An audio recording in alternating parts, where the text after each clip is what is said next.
Nah, kita masuk ke studi kasus. Nah, ini pasien saya baru kemarin dia kontrol. Pasien perempuan anak RAF usia 10 tahun 10 bulan dirujuk ke Poligizi dan Dietetik RSCM dengan diagnosa medis obesitas perawakan pendek dengan hipochondroplasia. Berat badannya 45 kg dengan tinggi badannya 107 cm, tampak gemuk, perawakan pendek, mobilitas terbatas dengan kursi roda, pipi tembam, perut membuncit. Kemudian hasil biokimianya terjadi peningkatan kadar kolesterol total dengan 121 dan penurunan kolesterol HDL. HbA1c-nya masih normal. Kemudian frekuensi nadinya 108 kali, pernapasan 22 kali, suhu tubuh 36,1 dan CRT kurang dari 2 detik. Dalam sehari pasien dapat mengkonsumsi makanan berupa makan utamanya 3-4 kali dengan 2-3 centong, lauk hewani 1-2. Kemudian lauk nabati, sukanya kentang balado, selingan biskuit, puding, dan minum susunya jarang. Kita masuk ke asuhan gizi, kita cek antropometrinya. Dari berat badan berat usia, dia 45, idealnya udah 36 dengan 125%. Tinggi badannya 108, idealnya adalah 143 dengan 75%. Berat badan menurut tinggi badan 250% karena berat badan idealnya 18 kilo. IMT-nya 38,5 kg per meter kuadrat. IMT menurut usianya dia di atas persentil 95. Jadi di usia 10 tahun, 10 bulan, dia IMT-nya 38. Dia jauh di atas sana ya. Di atas persentil 95. Nah, head age-nya dia 5 tahun, status gizinya obesitas perawakan sangat pendek. Perawakan pendek ya. Biokimia terkesan hiperkolesterol atau dislipidemia. Fisik klinisnya tampak gemuk, perawakan pendek, mobilitas terbatas dengan kursi roda, pipi tembam, dan perut membuncit. Nah, ini estimasi asupannya sekitar 2.100 kalori dengan proteinnya 60 gram, lemak 70 dengan karbohidrat 290 gram. Kebutuhannya sesuai dengan RDA, 90 kalori dengan berat badan ideal 18 kilo. Jadi 1.620, asupannya 159%, dan asupan lemaknya 156%. Dia dan pasien ini sebelumnya ada hormonal juga ya, ada seperti itu. Jadi obesitasnya tidak pure karena asupan, tapi karena juga ada hormonal, tapi juga asupannya juga berlebih. Diagnosa gizinya berkaitan, obesitas berkaitan dengan asupan energi yang berlebih, kemudian aktivitas fisiknya yang terbatas ya, yang kurang, ditandai dengan IMT menurut usia lebih dari persentil 95, asupan energinya 159%, asupan lemaknya 156%, tampak gemuk, dan dislipidemia atau hiperkolesterolemia, kesulitan mobilitas. Intervensi gizinya tadi kan sesuai dengan pedoman dikurangi 300 sampai 500 kalori atau sesuai dengan kebutuhan. Kebutuhan yang 1.600 ini kita bisa berikan dia 1.500 kalori, rendah kalori dengan rendah lemak. Edukasi gizinya mengurangi porsi makanan pokok, mengganti pengolahan lauk dengan tidak digoreng atau yang bersantan kental. Pastinya kan suka kentang balado, ayam goreng, dan lain sebagainya. Mengurangi makanan tinggi kalori, makanan dan minuman manis. Tadi kan ada puding, ada biskuit. Kemudian menambah aktivitas fisik setiap hari 30 menit sampai 1 jam. Menambah asupan sayur dan mengganti selingan menjadi buah. Dan minum susu dengan bahan dasar susu skim. Nah, monitoringnya dari simptomnya di diagnosa, kita perlu melihat berat badan dan tinggi badan, klinisnya bagaimana, kemudian asupan, daya terima, dan evaluasi 1 bulan lagi. Pada saat 1 bulan tadi datangnya di tanggal 22 Desember, terus dia datang lagi tanggal 12 Januari, datang kembali dengan berat badan sudah turun.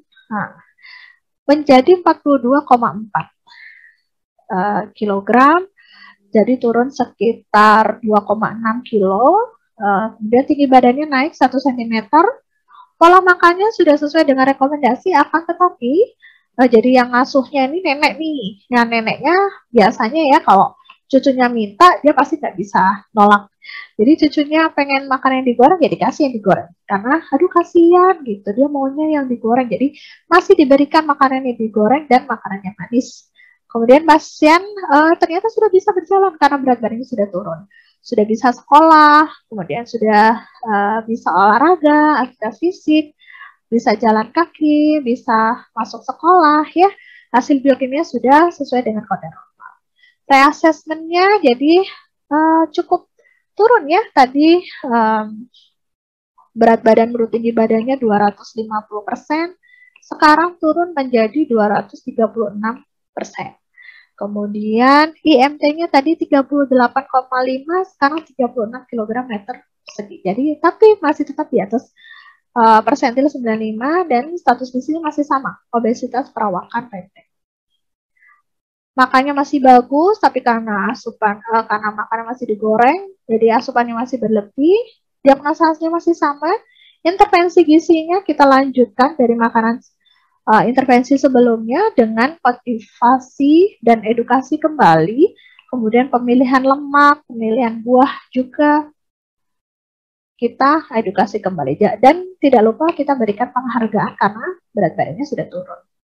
Nah ini contohnya untuk melakukan asuhan gizi awal dan ulang. Adakah cara praktis dan tepat untuk mendeteksi secara dini adanya masalah gizi dalam hal obesitas pada anak? Kemudian apa yang menyebabkan obesitas anak? Apakah makanan berat, cemilan, atau susu? Lalu perlukah menu tertentu makanan harian yang dikonsumsi agar anak terhindar dari obesitas? Seperti yang tadi saya bahas ya di materinya, obesitas itu karena kelebihan asupan energi. Jadi obesitas itu terjadi karena tidak hanya makanan berat, cemilan, atau susu. Jadi kalau misalnya pola makannya dia biasa makan berat, cemilan, dan susu, tapi jika sudah sesuai dengan kebutuhannya, maka tidak akan terjadi obesitas. Akan tetapi jika makanan beratnya, cemilannya, susunya melebihi dari kebutuhannya, maka akan dicadangkan menjadi cadangan lemak.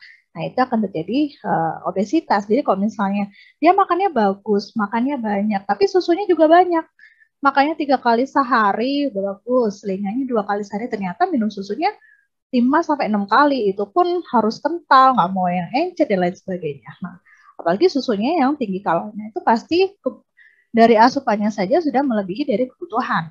Nah, seperti itu jadi penyebab dari obesitas itu sendiri. Kemudian tadi juga saya bahas awalnya dia status gizinya baik, pola makannya bagus, tapi karena ada pandemi, dia sekolah di rumah, tidak ada aktivitas. Nah, kemudian makan di luar, kemudian banyak cemilan dan jajan, itu juga bisa menjadikan anak yang dengan status gizi baik menjadi obesitas. Kemudian untuk pencegahan atau untuk ini ya, deteksi dini anak dengan obesitas ya. Jadi ya, jadi jika kan kalau anak itu rekomendasinya adalah pemantauan berat badan. Jadi pemantauan berat badan setiap bulan. Kalau di usia di bawah 5 tahun kita ada posyandu. Jadi kalau misalnya dia ada peningkatan berat badan yang cukup drastis atau peningkatan berat badan yang tidak sesuai dengan kurva atau dia melebihi dari kurva, nah itu sudah menjadi deteksi dini dia berat badannya berlebih, seperti itu. Mungkin bisa memuaskan jawabannya ya, begitu Bu Hanidah. Terima kasih Bu Diana, 11 jawabannya ya, sudah begitu jelas. Tampilkan pertanyaan berikutnya. Dari Nurul Bandung. Kepada Ibu Lutfianti, bagaimana intervensi gizi untuk anak dengan obesitas namun stunting? Perlukah pengurangan asupan? Silakan Ibu Diana. Nah, baik, ini seperti contoh kasus saya ya. Contoh kasus saya ini dia obesitas namun perawakan pendek. Jadi stunting belum tentu pendek belum tentu stunting. Jadi bisa dipahami ya, pendek belum tentu stunting, tapi stunting pastinya perawakan pendek. Nah, seperti contoh kasus saya tadi, dia obesitas dengan perawakan pendek. Nah, untuk intervensi gizinya, saya menurunkan sekitar 500 kalori dari asupan yang biasa dia konsumsi, atau sampai targetnya dengan sesuai dengan kebutuhan. Beda sekitar 100 kalori. Jadi tetap dengan pengurangan dari kebiasaan dia makan, tapi sudah sesuai dengan kebutuhannya. Seperti itu.